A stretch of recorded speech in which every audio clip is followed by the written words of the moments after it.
l'actualité ce 6 janvier, fini le suspense. On le sait, depuis ce 5 janvier, c'est Christophe-Marie Dabiré qui conduira le tout premier gouvernement du second quinquennat du président Roch-Marc Christian Kaboré. Qu'en pensent les Burkinabés? Quelques réactions à suivre tout de suite dans ce journal. Et puis à Tonlili, dans la commune de Zitenga, les habitants en ont marre d'inhaler la poussière à longueur de journée. Des nuages de poussière provoqués par les engins roulants de la société minière Bissagold. Ils ont été empêchés de traverser le village ce 3 janvier par des barricades en signe de protestation, vous le verrez. Et enfin, la ZLECA, la zone de libre-échange continentale africaine, est opérationnelle depuis ce 1er janvier, voulue pour rendre les échanges plus dynamiques entre les 54 pays membres. En quoi cet accord sera-t-il bénéfique pour le Burkina Faso? L'analyse de notre économiste, le professeur Mahamadou Diarra, à suivre dans quelques instants. Voilà pour le sommaire. Mesdames, Messieurs, bonjour. Merci de nous choisir pour vous informer. On le sait, depuis hier, le président Roch-Marc Christian Kaboré a renouvelé sa confiance à Christophe-Joseph-Marie Dabiré. C'est le commandant qui conduira le tout premier navire gouvernemental du second mandat Kaboré. L'annonce a été faite hier par le secrétaire général du gouvernement. Un suspense prolongé pour reconduire l'ancien locataire de la primature. Pour la majorité des quelques Burkinabés à qui Juste Amonto a tendu son micro ce matin, la reconduction de Christophe Dabiré n'est nullement une surprise pour eux. Je vous propose de les entendre. Je pense que le président du Faso, son Excellence Roch-Marc Christian Kaboré, a fait le choix de la continuité et le Premier ministre a dû démontrer quand même un savoir-faire vis-à-vis du mandat passé. Et je crois qu'une confiance renouvelée à ce dernier-là pourra permettre quand même de poursuivre le chantier qu'ils ont démarré ensemble et pourquoi pas peut-être en tout cas réaliser les objectifs qui se sont assignés ensemble. Et je crois que c'est parce qu'ils ont eu une bonne collaboration le mandat passé que bon, il a reconduit. Bon, moi particulièrement, j'aurais préféré quelqu'un de plus jeune par rapport à lui. Voilà, donc, mais je me dis que si le président a fait ce choix, c'est qu'il a, comme je l'avais dit précédemment, d'un côté positif.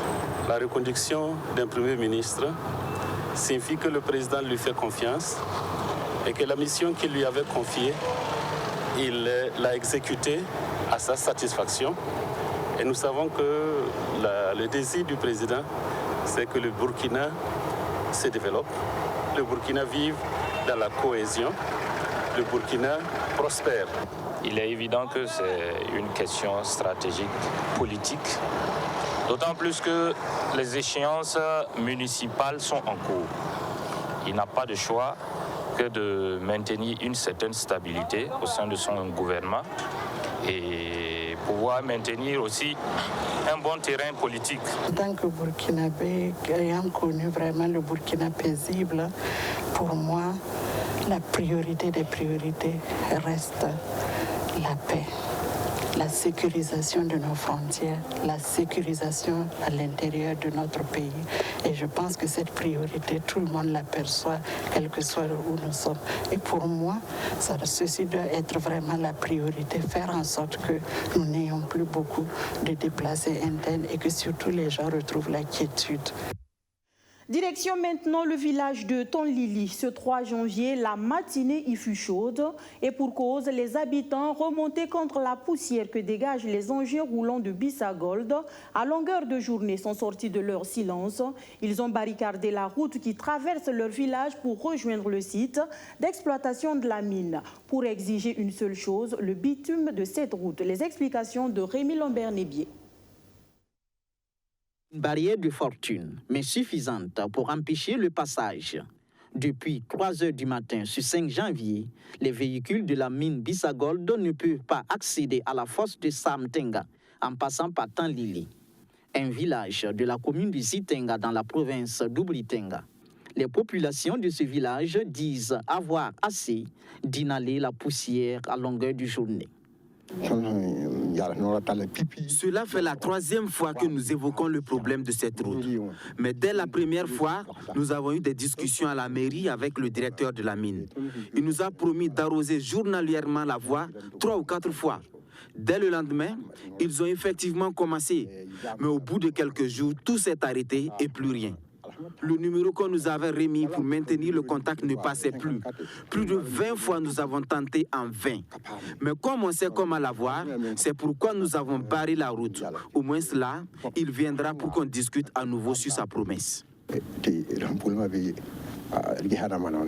Bisagold reconnaît avoir connaissance de cette préoccupation, mais se justifie de n'emprunter la voie que de façon saisonnière. Et c'est une question effectivement qui a été évoquée à 2 reprises. Et nous avons promis d'arroger la voie. Nous avons entrepris d'arroger, on le faisait régulièrement. Mais à un certain moment, nous avons stoppé nos activités, on ne passait pas par cette route. C'est ce qui fait qu'à un certain moment, on n'arrogeait plus. C'est maintenant, et lorsqu'il y a la saison des pluies, nous revenons pour emprunter cette route. Et comme on a emprunté cette route pendant la saison des pluies, et que les communautés ont posé leurs préoccupations, on a décidé en même temps de rester là-bas et d'arroger. Nous allons emprunter et nous allons aussi arroger pour nos préoccupations des communautés. Sinon, c'était les véhicules légers qui passaient là-bas. Les nuisances de la poussière dans le village sont perceptibles.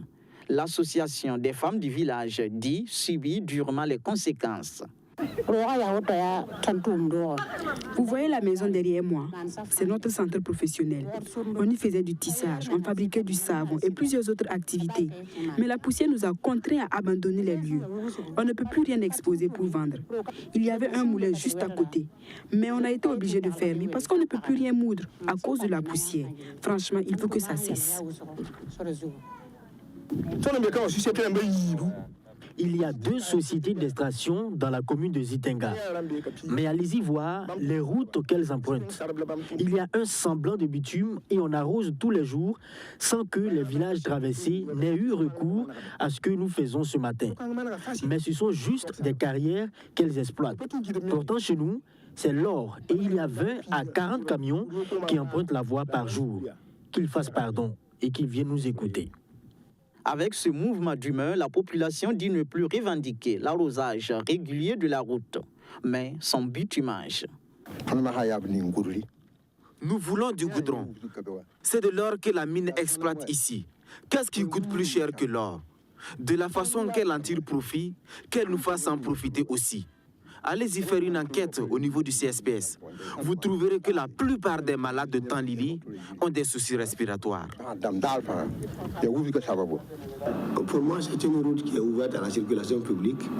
C'est normal, c'est une préoccupation des communautés et peuvent demander à la mine de bitumer. Si la mine a les moyens, elle peut le faire parce que la mine a toujours un programme d'accompagnement des communautés. Et généralement, nous mettons en place un budget à la disposition de la commune. Et c'est la commune qui définit les priorités. Et nous tenons compte de ces priorités-là pour investir. Si par exemple cette année, la mairie nous avait dit que la priorité pour eux, c'était la route, la mine allait s'atteler à examiner cette préoccupation et voir dans quelle mesure elle peut satisfaire la communauté. Mais le village dit ne pas être associé au cadre de concertation mis en place pour discuter des préoccupations des villages impactés par l'exploitation de la mine. Dans leur cadre de concertation, ils ont choisi des villages riverains de la mine pour inclure et nous mettre à l'écart. Donc, ce sont les plans d'action de ces villages qui sont examinés. Pourtant, tous les villages traversés par la route relèvent du chef de Tanlili. Mais imaginez qu'ils nous disent dans quelques mois que l'exploitation de la fosse est terminée. À qui la perte? La mise en œuvre du parc de concertation obéit à des principes. C'est quand le village est impacté qu'il est intégré dans le cadre de concertation. Mais lors de la dernière rencontre, du fait de la route, parce que la route traverse leur village, ils ont demandé à être intégrés dans le cadre de concertation. Et je pense que mes collaborateurs ici présents peuvent témoigner. Nous avons demandé à la mairie d'intégrer ce village dans le cadre de concertation. Nous, aujourd'hui, c'est tout à fait curieux de dire qu'ils ne sont pas membres du cadre de concertation. Autre revendication de la population de Tanlili, le dédommagement des champs et exploitations impactés par la construction de la voie. Mais pour la direction du Bisagold, tout compromis pourrait être trouvé au cours des discussions au sein du cadre de concertation. Elle invite donc la population à privilégier le dialogue. Et puis, ce n'est un secret pour personne, la Covid-19 a impacté et continue d'impacter négativement les échanges commerciaux en Afrique. Une des conséquences néfastes, la ZLECA, la zone de libre-échange continentale africaine qui devrait être lancée, a dû être bloquée. Finalement, c'est ce vendredi 1er janvier 2021 qu'il a été officiellement lancé. Regroupant 54 pays, elle ambitionne dynamiser plus les échanges commerciaux entre ces pays. Mais l'on se demande comment sera-t-elle opérationnalisée pour atteindre son objectif? En quoi cet accord peut-il être bénéfique pour un pays comme le Burkina Faso? Les éléments de réponse avec Benjamin Kwame qui a rencontré pour nous le professeur Mahamadou Diarra. La zone de libre-échange continentale africaine réunit 54 pays au sein d'un nouveau marché unique à l'exception de l'Érythrée. On parle ici de l'augmentation du niveau des échanges entre les pays africains. La zone de libre-échange continentale africaine, c'est un accord. C'est-à-dire les marchandises pourront circuler d'un pays à un autre sans entrave majeure. Donc c'est un simple accord de coopération, c'est un accord commercial. La ZLECA veut figurer parmi les plus grands marchés communs du monde. Si cette ambition est effective, elle va rassembler plus d'1 milliard de personnes avec une économie qui pèsera 3 400 milliards de dollars. Mais en quoi cet échange peut être bénéfique pour le Burkina Faso? Les entraves qu'on avait bien avant, c'est-à-dire les entraves, surtout les droits de douane, qui frappaient donc les échanges commerciaux, seront soit supprimés ou amoindris, tout dépendant de la nature des produits. La zone de libre-échange permet d'élargir le marché pour les entreprises burkinabées qui exportaient dans la région. Autrement dit, si le Burkina Faso exportait par exemple vers le Gabon, donc la suppression des droits de douane va permettre d'améliorer le volume des échanges avec ce pays-là. Déjà, sur les 54 membres, 41 ont soumis des échanges pour la réduction des taxes douanières. Les participants sont aussi tenus de retirer 90% de leurs lignes tarifaires sur une période de 5 ans. Il ne faut pas être trop optimiste parce que ce ne sont pas seulement les droits de douane qui constituent donc les entraves. Il y a ce qu'on appelle les barrières non tarifaires. Il y a la disponibilité des infrastructures de bonne qualité. Il y a un ensemble donc de barrières qui ne sont pas tarifaires. Quand vous prenez seulement les tracasseries, on va vous dire il y a combien de points de douane à l'intérieur d'un pays. Donc toutes ces questions-là, il faut les mettre en balance pour pouvoir analyser les effets potentiels de cet accord. De fait, il ne faut pas vite se réjouir. Le marché commun africain est confronté à un certain nombre d'obstacles, des procédures administratives lourdes, des infrastructures peu développées, un taux d'industrialisation très faible. Avec ce tableau, le processus de la ZLECA lancé n'est pas du pain béni pour les pays membres. Il y a l'importation des produits finis. On peut imaginer du jus qui vient de l'Afrique du Sud. Il y avait un droit de douane. Ce jus n'était pas compétitif face au jus burkinabé. Mais quand on va supprimer les droits de douane, le jus sud-africain peut être plus compétitif que le jus burkinabé. Tant que vous n'aurez pas mis l'accent sur la production, la transformation et l'industrialisation, il ne faut pas s'attendre à ce qu'un accord commercial puisse avoir des effets démesurés comme on est en train de le faire, de le dire. Les échanges commerciaux entre les pays africains à ce jour s'élèvent à seulement 16% contre 59% pour l'Asie et 69% pour l'Europe. C'est déjà un grand pas avec cet accord, mais il serait meilleur de veiller à son applicabilité. Vous savez que nous sommes en union douanière, nous sommes en marché commun. C'est-à-dire vous et moi, vous pouvez circuler de Ouagadougou à Abidjan, à Dakar sans enlever quelque chose. Mais est-ce que c'est observé? Donc c'est pour dire que signer c'est bon, mais appliquer c'est encore une autre chose. Et c'est ça le problème en Afrique. Signé en 2018 puis lancé le 7 juillet 2019 lors d'un sommet de l'Union africaine, la ZLECA aurait dû entrer en vigueur le 1er juillet 2020, mais a été décalée à cause de la pandémie de Covid-19 qui rendait les rencontres de négociation impossibles. Et puis, si vous ne le savez pas encore, sachez qu'à compter de juin 2021, le FPDCT s'appellera ADCT. Le Fonds permanent pour le développement des collectivités territoriales devient ainsi une agence, l'Agence nationale de développement des collectivités territoriales. Un changement de statut qui implique de nouvelles responsabilités en termes de mission, de rôle et aussi d'autonomie, nous dit Abdourazak Traoré. Nouvelle année, nouveaux défis, des ambitions encore plus grandes en 2021. Au FPDCT, la dynamique est enclenchée. Le Fonds permanent pour le développement des collectivités territoriales fait sa mue. Il devient l'ACDT, l'Agence nationale de développement des collectivités territoriales. Désormais, le mécanisme de financement et d'appui aux communes est unifié et la structure est dotée d'une autonomie financière et de gestion. À travers ce statut, l'ADCT, qui vient en remplacement du Fonds permanent pour le développement des collectivités territoriales, non seulement va faire des subventions, mais également pourra faire des prêts et se porter garant pour que les collectivités territoriales puissent contracter des prêts auprès des institutions bancaires. Une mutation qui intervient après une réforme entamée depuis l'arrivée de Bruno Dipama en décembre 2019 comme directeur général. 2 ans de leadership au cours desquels l'institution qualifiée de bras financier de la décentralisation a connu des bonds en avant. Entre 2019 et 2020, 3 projets majeurs ont été ajoutés aux opportunités de financement des collectivités déjà disponibles. Projet 3 frontières d'un montant de 6 milliards 550 millions de francs CFA financé par l'AFD est entré en vigueur et couvre les régions du Sahel et du Nord.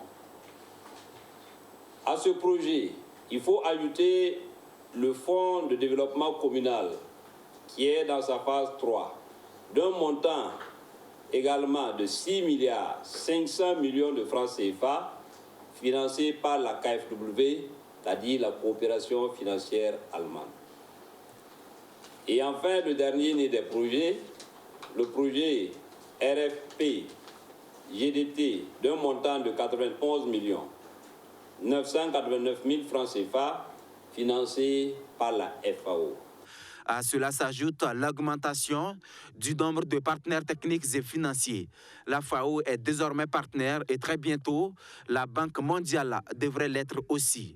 Un système de suivi des investissements renforcé, tout comme les moyens logistiques de l'institution, une visibilité accrue grâce aux conventions avec les médias, la réduction du délai de décaissement des fonds au profit des communes. Désormais, l'opération se fait en 72 heures grâce à un personnel renforcé à travers des formations, des recrutements et surtout une équipe qui dispose depuis avril 2020 de nouveaux locaux plus commodes au traitement des dossiers, se satisfait le directeur général. La marque de boulangerie Top Pain, elle n'a rien changé. Au contraire, elle continue même son implantation dans la capitale.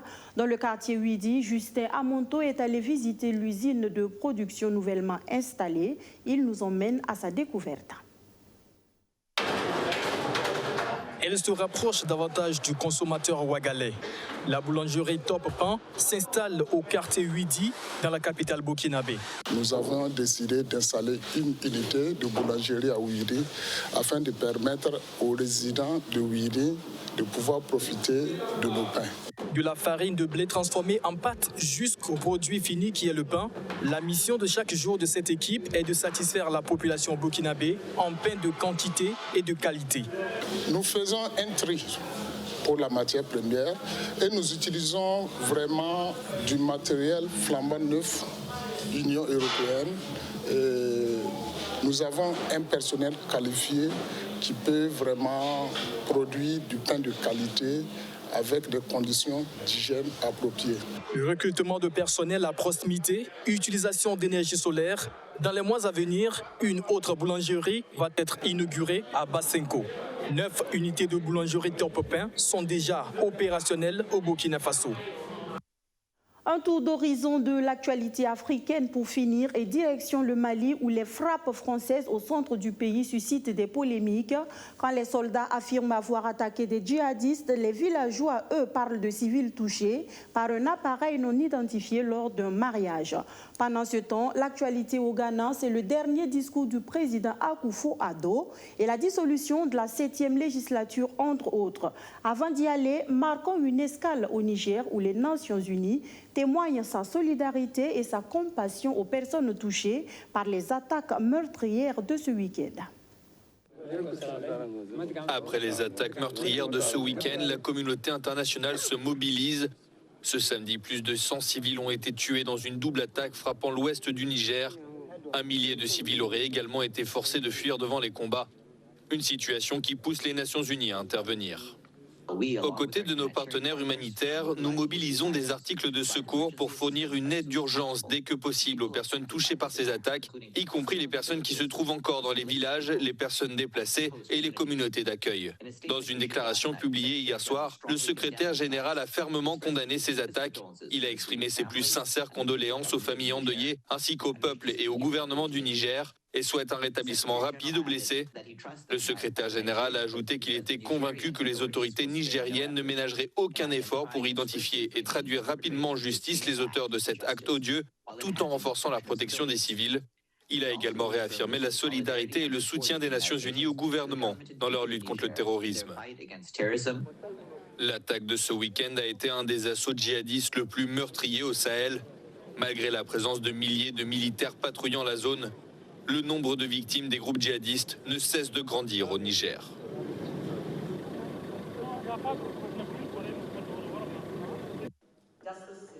Au Ghana, la première semaine de l'année 2021 sera rythmée par 3 événements majeurs. Le dernier discours du président Akufo-Addo, la dissolution de la 7e législature et l'inauguration du nouveau Parlement, mais aussi la prestation de serment du président réélu, attendent les Ghanéens. Mardi, le président Nana Akufo-Addo, réélu pour 4 ans, s'est exprimé sur la situation politique, sociale et économique du pays lors de la dernière allocution de son premier mandat. Il a ainsi acté la dissolution du Parlement conformément à l'article 67 de la Constitution ghanéenne. La dernière réunion des députés de la 7e législature de la 4e République s'est déroulée mercredi. À partir de minuit, ces derniers laisseront place aux députés élus de la 8e législature qui rejoindront l'hémicycle pour élire le président du Parlement et ses 2 vice-présidents. Cette semaine ghanéenne s'achèvera avec la prestation de serment du président Nana Akufo-Addo, qui inaugurera, grâce à cet acte symbolique, la 8e législature.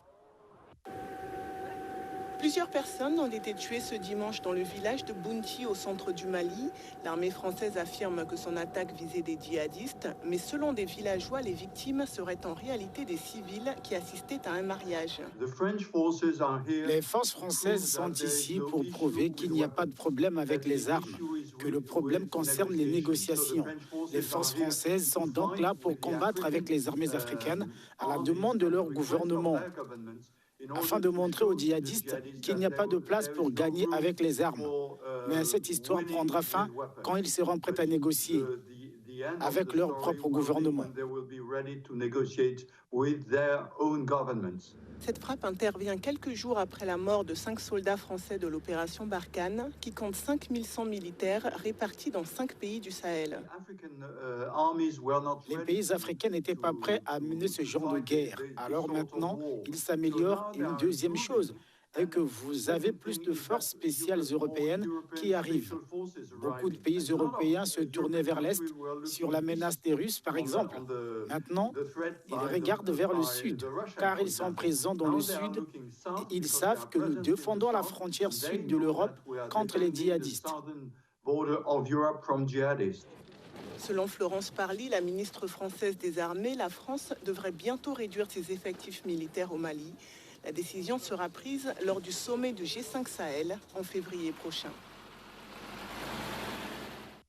Voilà, mesdames, messieurs, c'est tout pour les actualités de la mi-journée sur BF1. Merci d'avoir feuilleté ce journal en notre compagnie.